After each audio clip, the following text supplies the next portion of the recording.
Hello baby loves! Today is Dr. M Day. Dahil ngayong araw na to, pipick upin ko lang naman yung pinagawa kong eyeglasses. For sure, napaka-excited ko talaga kaya naman napakaaga kong pumunta dito.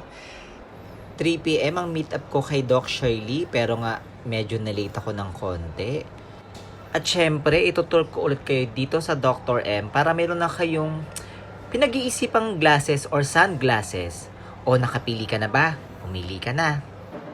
Hindi lang pagkahilo at pagsusuka ang sanhi ng low blood at high blood dahil posibleng may problema ka rin sa mata. So ano pang hinihintay mo? Magpakonsulta na dito sa Dr. M at kumuha ng branded na eyeglasses na fit para sa'yo. O anong hinihintay mo? Tara na!